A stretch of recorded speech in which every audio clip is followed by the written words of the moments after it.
Hello, my name is Samuel Reynolds, and I am the principal teacher for Nitty Gritty Astrology through the Unlock Astrology site. And I am giving a talk, I guess it'll be about 30 minutes, on At the Bendings, a look at the lunar nodes. And this came out of a discussion in my class, Nitty Gritty Astrology 2, which is the intermediate aspect of my astrology program.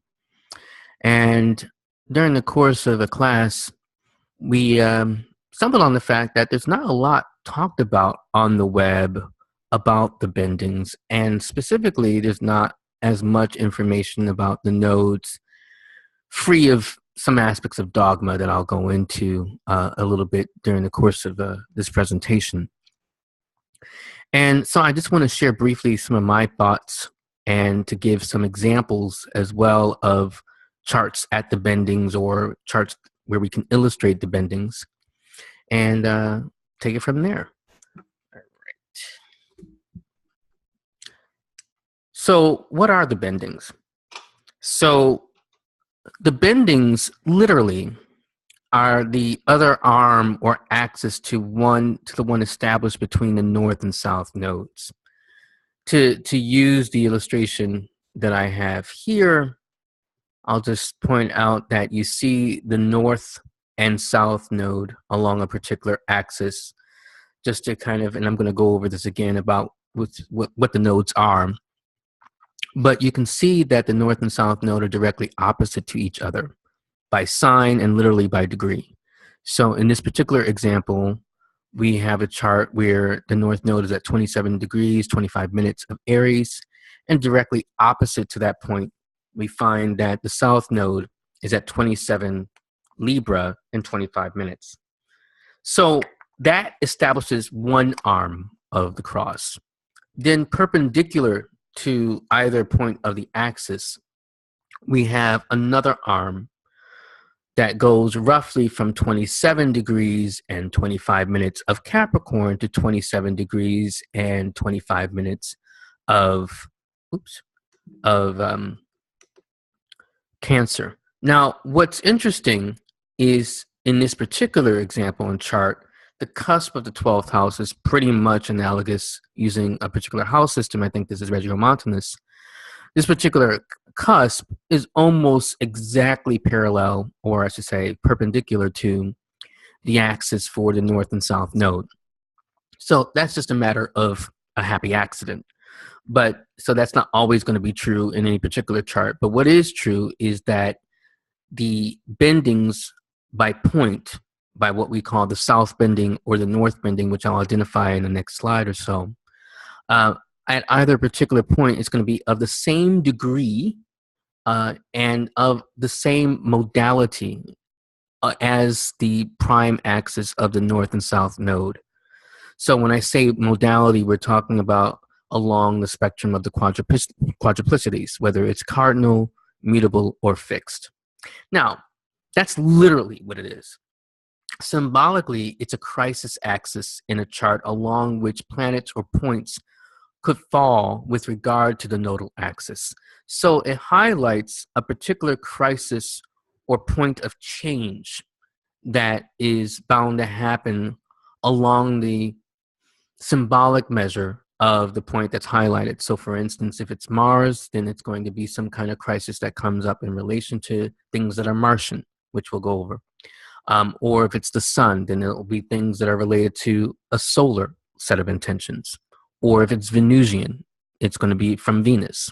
So this is a way to understand when we find a planet at the bendings, no matter if we're looking at a natal chart, the chart for an event, or we're looking at a horary chart, we know when we have planets or points at the bendings, we're talking about a crisis of direction or change in direction or possible alteration related to the themes of that particular planet or point. So first, a little refresher, just to make sure we are all on the same page in talking about the nodes. So there are the north and south node, and just to be clear, we are talking primarily of the lunar nodes, the nodes of the moon. Other planets do have nodes. So that's something to know. All of them have nodes. However, we are mainly talking about the north and south node for the moon, because the moon is the closest body to us in terms of planet. And there's a lot more information that's been written about the nodes over thousands of years. In fact, one thing I'll reveal in the next slide or so is that the fact that eclipses and our understanding of eclipses come from our understanding of the nodes. So here's a little refresher on the nodes. What are they? So, I mean, I think that's a fine point and fine place to start. What are the lunar nodes? The moon's north and south nodes are not physical. They are not like planets. We cannot send any satellites or any particular explorers or bodies to these particular points, just like unlike what we can do for Pluto or how we've explored Jupiter's moons and things like that. But the nodes are mathematical calculations based on the intersection of the moon's orbit around the Earth with the apparent orbit of the sun around the Earth. Again, we like to call that the ecliptic, to be specific. And even more so, we do recognize that the Earth goes around the sun. But one of the keynotes of astrology is the belief, the geocentric idea that the sun goes around the Earth. And that's just as a matter of convenience, and also a philosophical principle that we are concerned more about what happens on Earth, not the sun. Where the moon's nodes rises, or the moon's node rises above the sun's orbit, is the north node. Where it descends is the south node. So here we have the south node, you can see. Let me just get my handy annotator here. And we have the lunar south node, where it descends more toward the south. And then we have, as it comes up, like the moon coming up there, we have the north node. When a new or full moon is within a certain number of degrees of the nodes, there is some kind of solar or lunar eclipse, respectively. And there are different kinds of eclipses. There's annular, there's partial, there's total. So it just depends on how close those particular lunations are to the nodes at that particular time. Oops, speeding ahead. All right.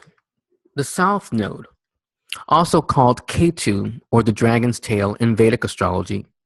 And one way to remember Ketu is it has T in it, so that's the tail. Directly opposite to the dragon's head, or the north node. So I imagine, and this is an example that comes to me via Judith Hill, who I will also mention a little bit during this presentation, that you can imagine the south node as like a giant sucking noise in the cosmos, like sucking air out of the room, like a vacuum cleaner.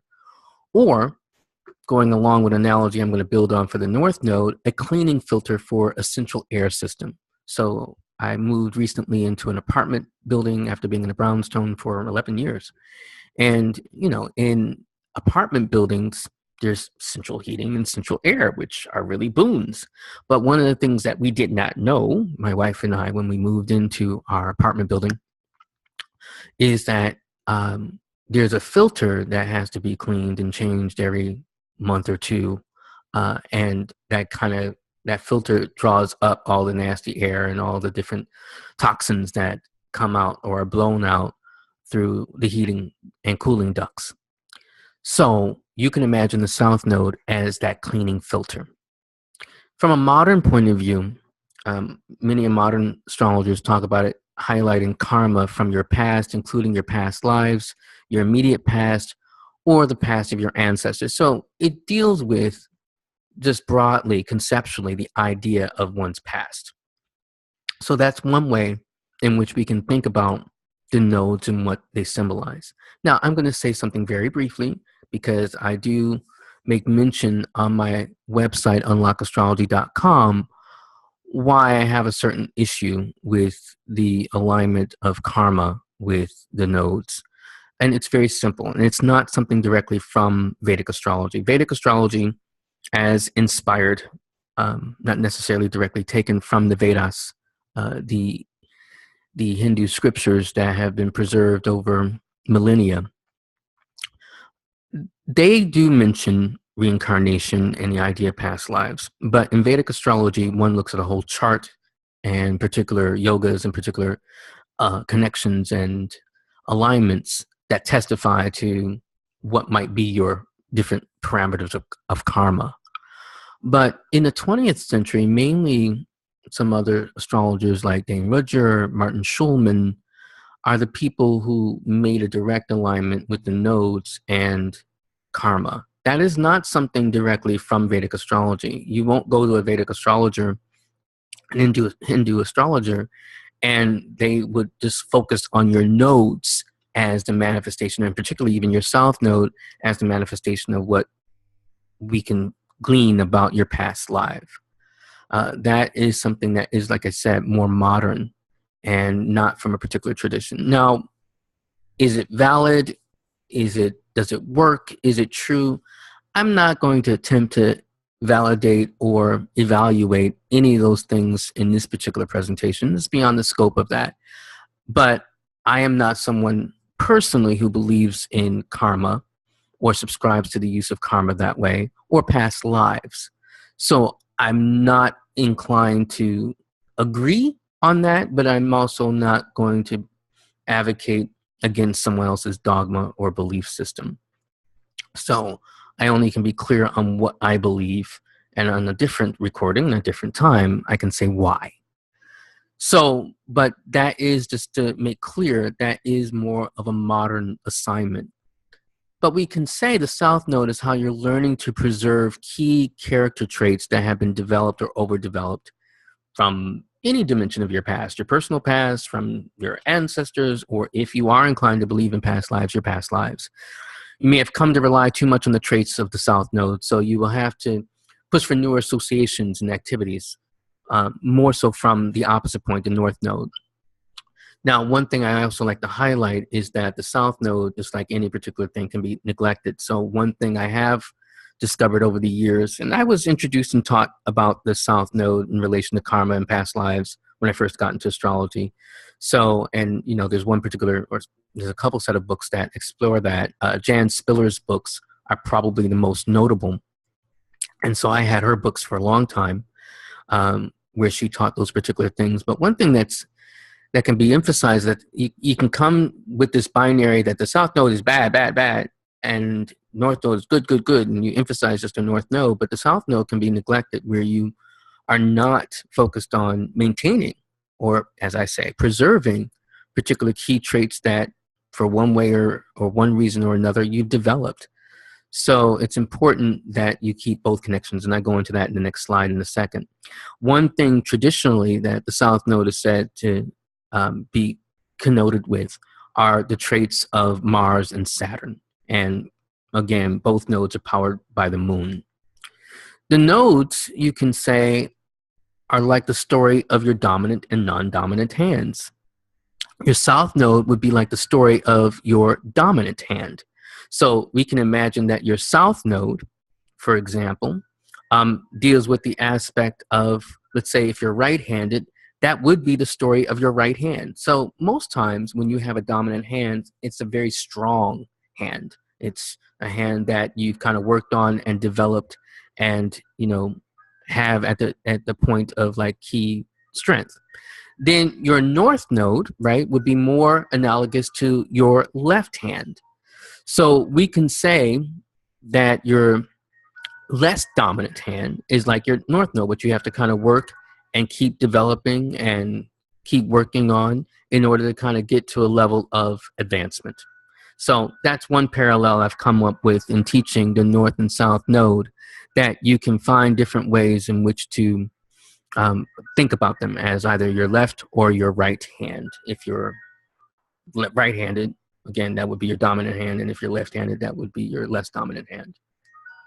The North Node, also called Rahu, is the dragon's head in Vedic astrology, directly opposite to Ketu, the dragon's tail. So you can imagine this like air coming into a room, like the fan when it's hot, or central air and heating when it's cold. So it is seen as a way in which there's a surge of energy. And just to go back to the South Node for a second, you can imagine that the South Node is the sucking noise of drawing something into quote unquote another world, into another place that's beyond what we physically can see. Where that would mean that the North Node then is where energy is coming more into the world that we can see, that is more physical, tangible. So again, the head, where you have the visible manifestation of something. From the modern point of view, it's said to highlight the dharma, the righteous act of what you're cultivating in this life. So parallel to the idea of karma, which has various translations. One of them that I've seen is debt, but many people have ascribed karma as just action. So as I understand it from the Gita, your karma is more so the debt you accrue when you attribute your actions, again, another idea of karma, to yourself. But dharma is when you're doing the righteous act for no other reason than the fact that it must be done. So that is the quality of the North Node. The North Node is the conscious intention to restore with others key character traits that have been damaged or underdeveloped. I'm going to talk briefly about this because I am drawing on a couple different traditions in order to kind of craft this idea of the North Node. One, there's a school of thought, and we can broadly call it the Handbook School of Astrology. And we more specifically can say it's Uranian or cosmobiological. And that was, again, a school from the 20th century that came to look at the nodes more so as manifestations of how we make connections with others. And I've really have liked that a lot. I mean, intuitively grasped my attention, mainly because when you look at that image and idea of the nodes as the intersection point between the orbit of the moon and then the ecliptic, the orbit of the imaginary orbit of the sun around the earth, you see very clearly that it's about connection and connectivity. And I think that's something that has been lost in more spiritually driven new age ideas of the nodes, where it becomes just more focused on one's personhood, but not also one's personhood in relation to a particular set of people. So one thing to know about the nodes, for example, is that it takes about 18 months for them to go through a particular sign. So just think about that classically or before the 20th century. And you get the idea that a whole 18 months, and this is before we had the outer planets with their longer orbits and journeys through signs. 18 months was a long time, and that was nearly as long as, say, a Saturn cycle or a Mars cycle. Jupiter takes only about 12 months to go through a sign. So that would have some measure, not a generational influence, but definitely would mean that a cadre of people would be born with a North Node or South Node in a particular sign. Now, I don't know if people looked at things that way classically, but that's something to keep in mind. And this would be true for people who were born basically almost 19 years apart from each other, because a full cycle of the nodes through a particular sign, like say the North Node through Aries, would take another 19 years. So that is where I think it's important to say that you have a cohort of people who are involved in the building and the structuring of your character. If a planet or key point like the ascendant or the midheaven connects to the South Node, the North Node feels like we're pushing a 100-pound rock up a steep hill. So remember, the South Node is where you feel a pull toward the past or toward what's already been overdeveloped. So if you have a planet or something like your ascendant or midheaven, this is where you feel more the natural inclination. It's kind of like where, for whatever reason, you have to use your less dominant hand, right? But you still have the gnawing inclination to use your more dominant hand, So let's say you break, God forbid, your right hand, if that's your dominant hand, and you have to learn to rely more on your left. It's going to be in a bit of an adjustment period to kind of learn to switch. Your inclination is going to go like, oh, I want to use my right hand, but that's not the hand that you should use, for example. So that's what I mean, that, the North Node is where, if you don't have planets attached to it, where sometimes it can feel difficult to kind of make the transformation. The North Node is said to have the traits of Venus, Jupiter, powered by the sun. Okay. Now, when I say powered by the sun, again, this is not literal because it's not directly powered, but the node, the south node is more what belongs to the moon. We can say that's the past, and the sun is more the raw energy of the future, of potential. So one thing I just want to say here, and I'm not going to read this whole slide, but I do want to at least touch on it and say that restoration versus preservation or preservation. Preservation is more about what we're talking about with the south node. These are the traits that you work to preserve in you that are good, that have mainly suffered from overuse. Whereas restoration is more where you're dealing with something that's been damaged and you're trying to get it out of disrepair, to renew it. So your north node, we can say, are those character traits that you must restore within yourself that in some form or fashion have been damaged. So that's one way we can think about the nodes, rather than just kind of having them laden with ideas about karma and past lives. We can think about them as restoration or preservation points by which we develop traits within ourselves as we connect with others. So this brings us back to the topic at hand, the bendings. The bendings often represent where and when there is a crisis point for a person or thing through particular planets or points that square the nodes. Again, this is more so where we can say these particular points, the nodes, square these particular points, both of them, because remember, they're opposite to each other. So that means they're going to be equidistant to what we call the bendings. So any particular points or planets that are lined up with this particular, I should say, axis, those particular planets or points are going to have manifestations of challenge along the themes of that planet or that particular point. And it's easier to kind of grasp that with planets. And so the examples that I'm going to give are mainly with planets.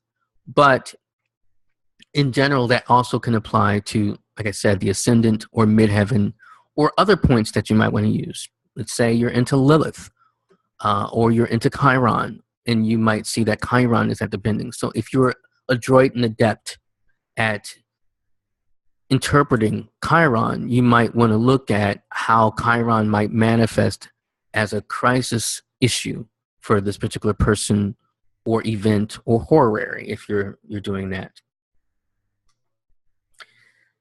Now, here's the part I have found difficult, but I think I have found an easy way to teach this, how to calculate the north and south bending. In a few more slides, I'm going to mention a few books and or articles that are, I think, very good in both talking about the nodes in general, but also very good in talking specifically about the bendings. But what I have found, not just from these sources, but from others, that it's often a convoluted way by which we describe the north and south node bending. So here's something very crucial to understand. The lunar nodes move backwards. Just like we talk about the great ages, like we're coming up on the age of Aquarius, even though we're in the age of Pisces, which was, I don't know about you, it was definitely confusing for me because I was like, wait. Isn't Aquarius before Pisces? And that is true. It is. But in the solar year. But because of this thing called the precession equinoxes, blah, blah, blah, it goes backwards. So Pisces to Aquarius, and then the next age would be Capricorn, and so forth. Well, the nodes do a similar thing in a sense, but not necessarily great ages, only 18 months. So when we're talking about them moving in motion, period, they're going to be moving from the sign that follows after them. So if we're talking about, going back to our original example, the nodes at 27 Aries and 27 Libra, those nodes came from the axis of Scorpio and Taurus. So remember, Taurus follows Aries, Scorpio follows Libra.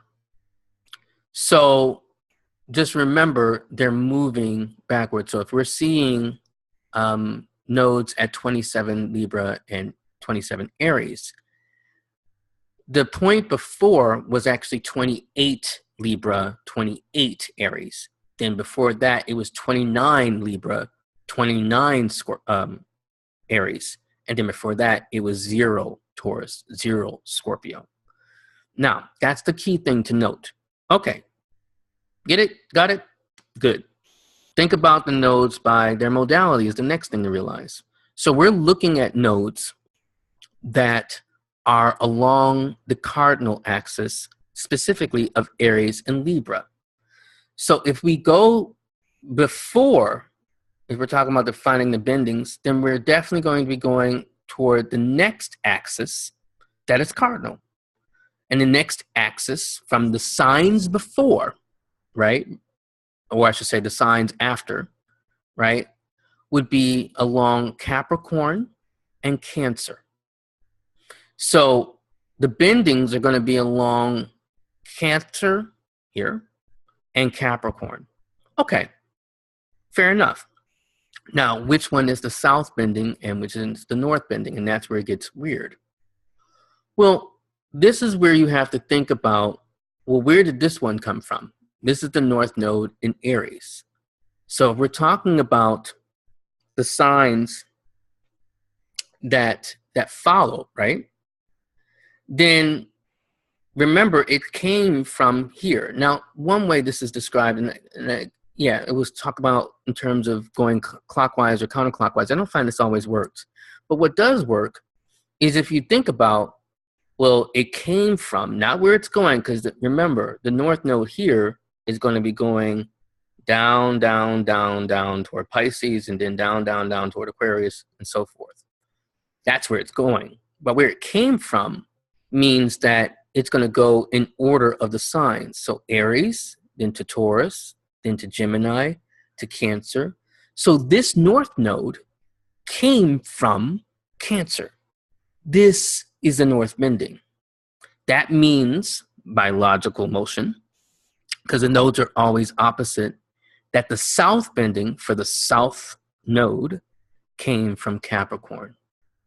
So the south bending for this nodal axis of Aries and Libra is going to be Capricorn, and the north bending is going to be Cancer. So that's how you can figure out the north and south bending. Whatever points are near those degrees and signs would be called the bendings. Now, there's a logical question that I imagine would come up for those who might be thinking about this pretty deeply or kind of just getting it pretty quickly. Well, how much orb do you give? And we're going to see some examples where the orb is going to be, I think, even as much as 5 degrees. I think that's reasonable to go up to maybe even close to 7. I will say this, though. I think this is more applicable to the bendings when we're going to get into orbs. I do not use any orbs with direct conjunctions, direct conjunctions or even Y conjunctions with the north or south node. And let me tell you why. I think the sucking noise that we call the south node, and we have the blowing air in noise that we call the north node, I think those affect whatever planet is in the same sign as the node. Kathy Allen, in her book, Worlds Collide, a look at the lunar nodes, which I talk about in a slide coming up, or at least suggest, actually is of the mind, and I sometimes share this opinion, even though I learned the habit of looking at the nodes in relation to signs, that it's not so much about what sign the nodes are in.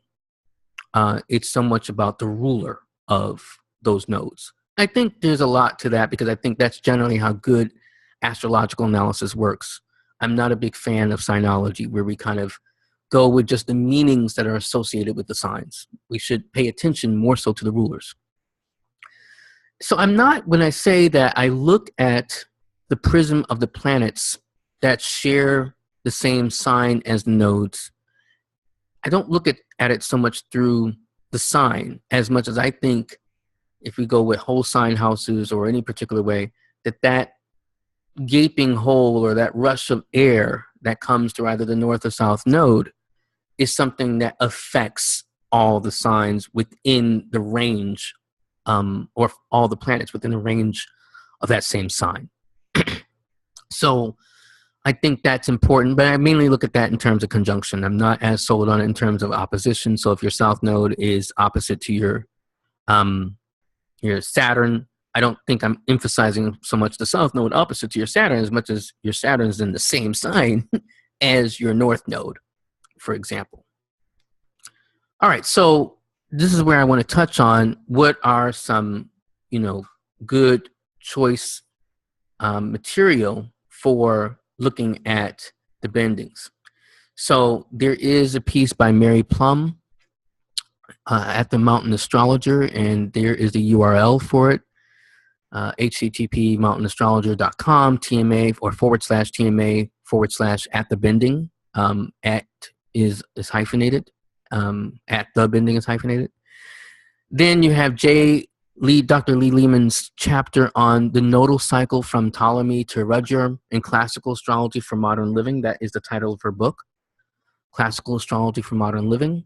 Then you have the Lunar Nodes by Judith Hill, which is one of my favorite books on the nodes itself or themselves. And so it's an excellent reader, relatively short read, but it's packed with a lot of information.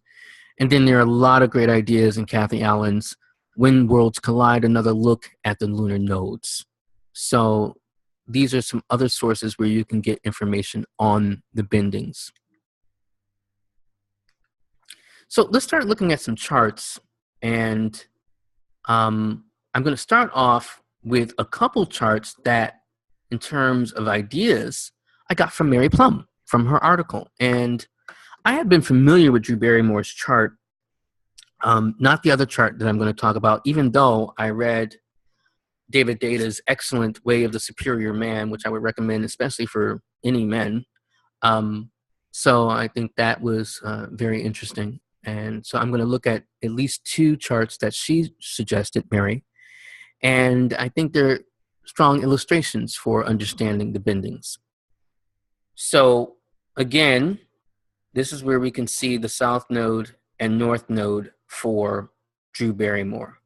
And you can see, remember what I said earlier, that the pull of the north node is very powerful, or the pull on the south node is very powerful with a planet there. So we have here a Neptune pull. So this is where she has to kind of build a different strength, and a different strength of character related to, more broad-mindedness. Again, Jupiterian themes that are related to Sagittarius. Broad-mindedness, the sense of adventure, and it's doubly important since she is, after all, a Jupiterian. Her sun is in Pisces, and so that means that the ruler of her sun is actually Jupiter. I do not use modern rulers. So the north node is conjoined to Neptune. Now, what's significant about the north node being conjoined to Neptune is that she can either find ways to build her character and to build up her strengths, to restore some aspects of that call to adventure and broad-mindedness and, understanding, which again is a Jupiterian issue, through Neptunian means, which can be positive. And I think she has found that. I mean, we were introduced to Drew through her film career, and she comes from a film family, from, I should say, a theatrical performing family. But she also has the square between her north node, right, here, converging to the sun, and her south node. So we have a T-square of sorts, literally. So the question becomes, is this more, something that is from her north bending, south bending? Which is it? How would you know is the sun at the north bending or the south bending? Well, think about the axis we're on. The axis that we're on is mutable. So we have the north and south node along the axis of Gemini and Sagittarius. But what we can see is then we have to look at the other mutable arm, which is Virgo and Pisces. So once we see that, in this particular point, which is also a square, is Black Moon Lilith, just to be clear. This is not going to be part of our analysis per se, but it's just part of my ongoing experimentation with that point. Anyway, what I'll say is that this is the axis that we're going to be dealing with, Pisces and Virgo. So we know that the north and south bending is going to happen along that axis. Now the question becomes, well, which one are we dealing with? Remember, the north bending is going to be going backwards. So eventually it's going to leave from Sagittarius and go towards Scorpio, right? So this is where it's going. But the north bending is about where it's come from. So that means that it's come from maybe about 4.5 years ago up here. It came from Pisces. So this is her north bending, which means perforce. This down here is the south bending, roughly at 5 degrees and 56 minutes of Virgo. So at 5 degrees and 56 minutes of Pisces, we have the north bending. Now, this is very powerful because her sun, even though it doesn't have high dignity, and when I say high dignity, this again would become another presentation and lecture, where we have to talk about the sun doesn't have any essential dignity in Pisces, but it is still the sun. And by virtue of being the sun and her being, even as we understand it, a day birth, because I believe this is AA rated as a verified time of her birth, being a solar birth and being in her 10th house, this is where she will, through courage, emphasizing more of her individuality, becoming more of her own person through solar themes, she finds the pathway of developing her character. So she had to come to a crisis point in terms of that. And sure enough, with a sun, Neptune square, because even though it's wide, it's applying, meaning that the sun eventually, in about 8 days, is going to exactly square that Neptune. She did find her way into cinema early in life. However, that same lavish and Hollywood lifestyle landed her into deep, troubling waters with alcohol and drugs, which is also another Neptunian issue. So she had to wrestle with that at a very early age. When most people are playing with Barbies, she was playing with bottles. And she had to find her way into a better understanding of that. Now, the North Node and then, of course, the North Bending gives a promise of a crisis that where one has to kind of emphasize that energy. Remember, that is more about what is coming into the material world, what is coming from another world into this one, and something that we need to learn to emphasize and draw on.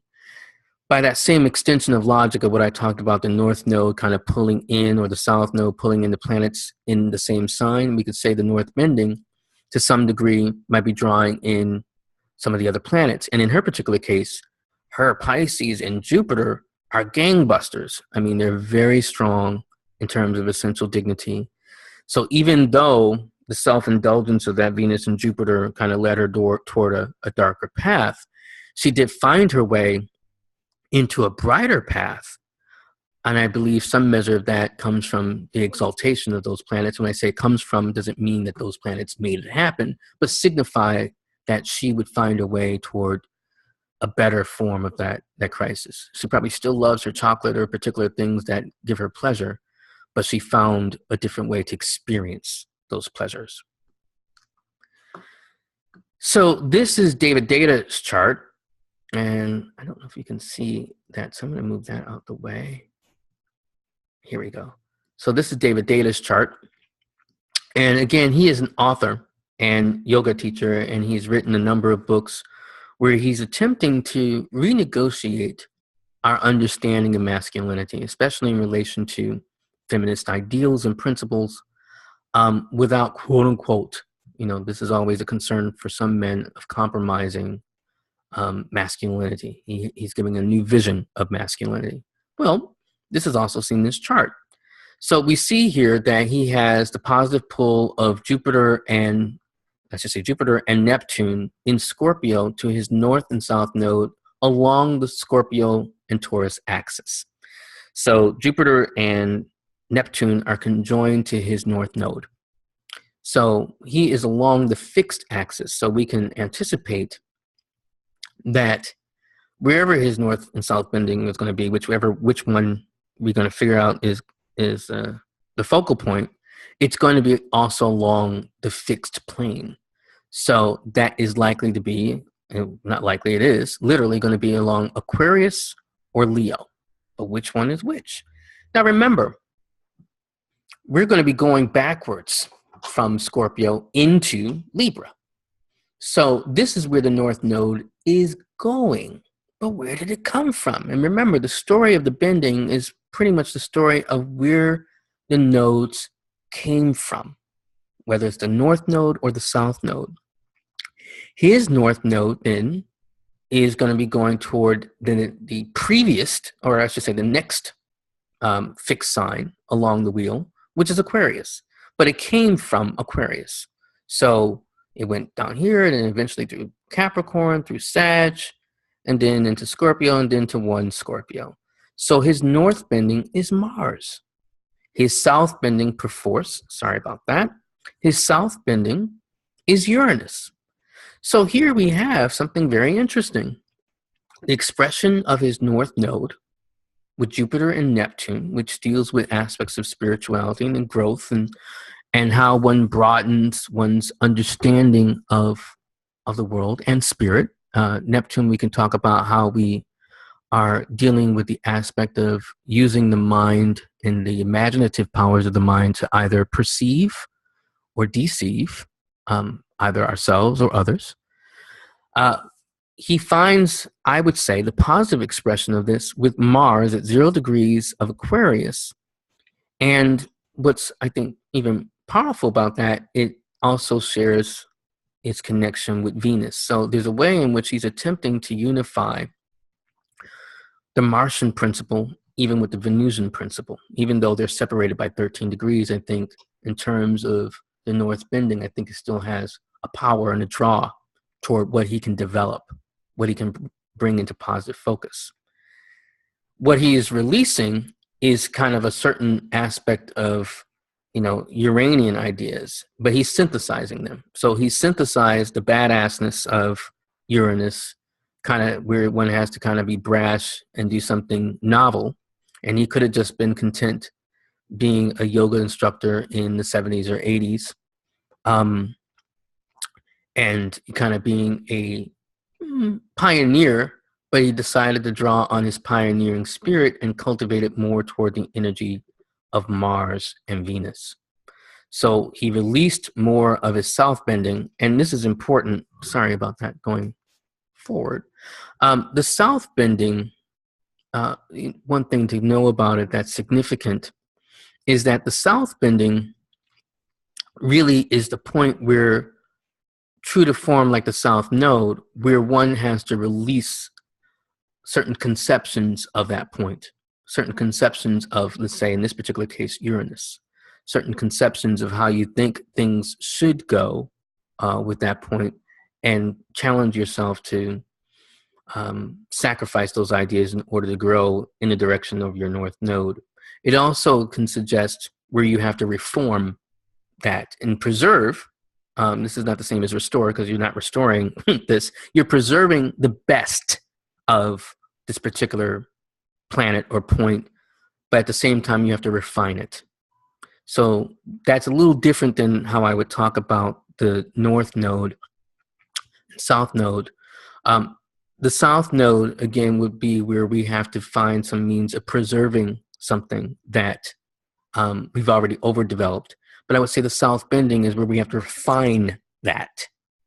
And we have to refine that particular thing that we're preserving to the point where we're taking the best of it. Not, we're getting rid of the blemishes and keeping the things that really kind of make it work best.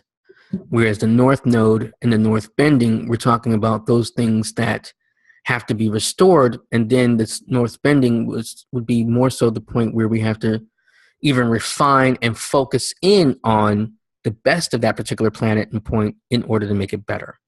And I think David Data has done that in terms of the use of Mars and then its connection, its broad conjunction to Venus. All right, now I want to talk a little bit about this chart. This is Bruno Fernandez de Sousa. He is a Brazilian soccer player who I just learned about last week. And I am going to say, in the full spirit of what I believe is fairness, I have a slight bias against Bruno.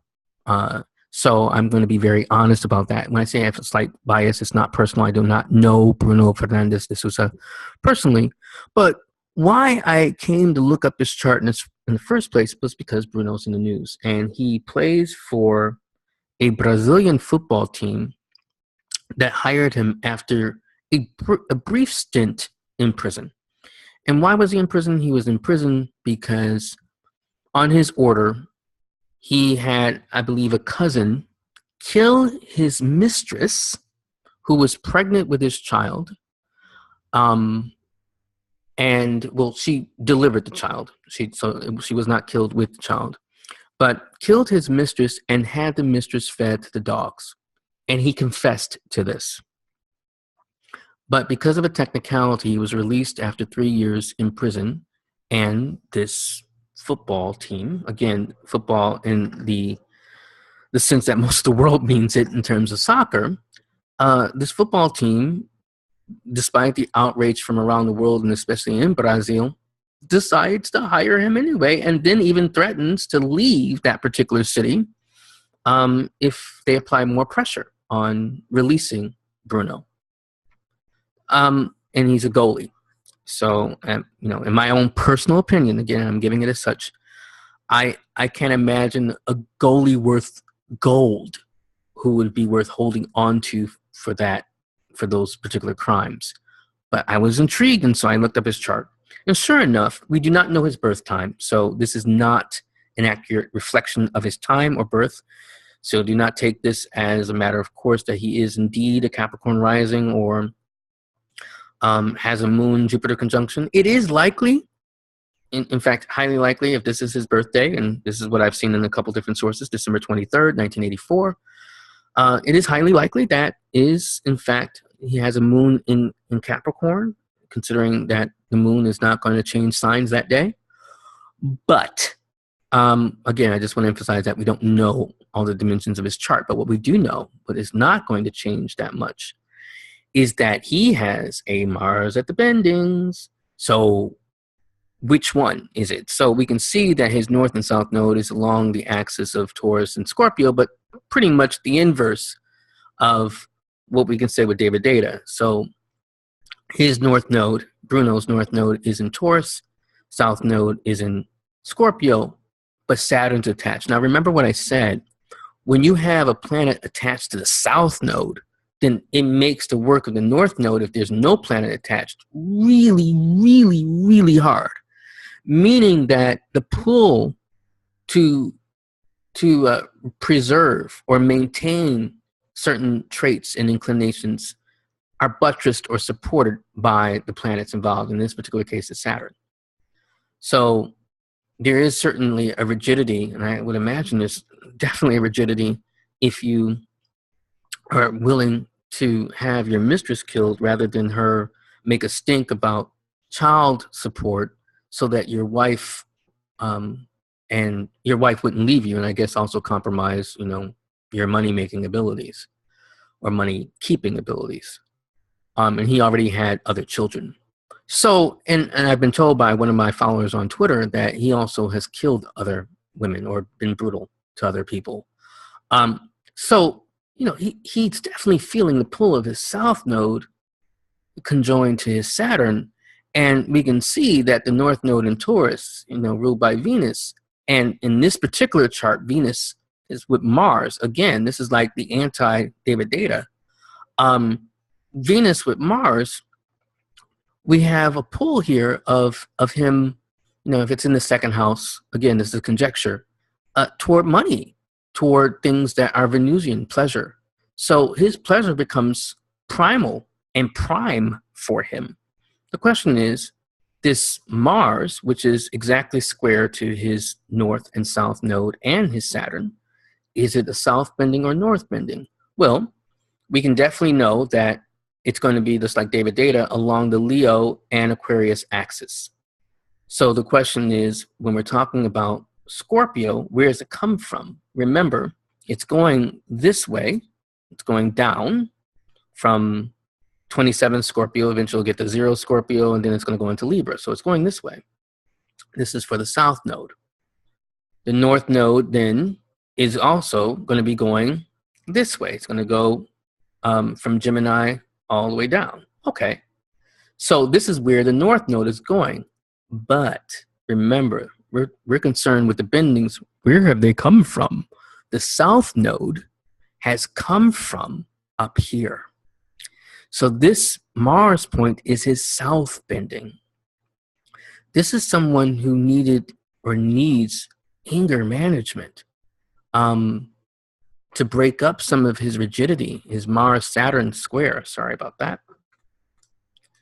To break up some of his Mars-Saturn square and some way in which some of his attachment to pleasure, almost at any cost, has to be challenged, and where he has to kind of refine some measure of things that he's preserving that are not working for him. So he kind of has become more rigid, and somehow, I guess, even gets the assent of authority figures in terms of what we can describe as his badness and ways in which he kind of misbehaves.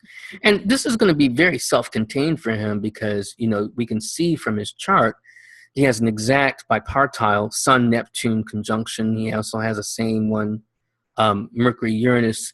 Another way we can look at this, and this is using a different technique, is that Bruno is very strong in the first harmonic. And the first harmonic can become immensely self-contained. There's no other law for them to feel like they have to seek except their own. So that can be a way in which they're not pushed to really work on themselves and develop themselves. So again, that's one illustration of it. I want to give one last example in this from my chart I think I was fortunate to have a father who helped me with my Mars issue. So again, now you can see that the axis that I used earlier in the slides was my own. So this is my north node and south node in Aries and Libra. And the question again, just to go through this a little quicker, is which is this north or south bending? And remember, the nodes have come from here. So we can say that the north node has come from 27 degrees of Cancer, and that means the south node is from 27 degrees of Capricorn, roughly conjoined to that Mars. So the thing to know about me is that, and those who know me in social media in particular ways, well, you wouldn't know it from sometimes how I debate, but I do have a bad temper. So one of the things that has been a discipline of my life is learning, especially early in life, was learning to control my temper. So in elementary school, I was always in fights, and it didn't matter whether the kid was much bigger than I was in terms of girth or actual height, or even if they were smaller. If I got angry, I would fight. So my father, again, perhaps because I have this the Saturn-Mars mutual reception, my father had the good sense to put me in a ring and teach me boxing and teach me structure and discipline in relation to fighting. And it was after that that I got in way fewer fights and almost none at all. And in fact, I began to refine more that Mars, not losing it, again, is to preserve it, and to work with it more in terms of using Martian energy into other activities, whether that was for wild boxing or extracurricular activities that were much more mental. And I eventually became the captain of the debate team. And just to brag a little bit, to use this moon, I was the 2-time debate champion for Buffalo Secondary Schools, Buffalo, New York. So I did that my junior and senior year. So I refined and worked with that Mars. But again, the south bending is where one needs attention, work, refinement, and release.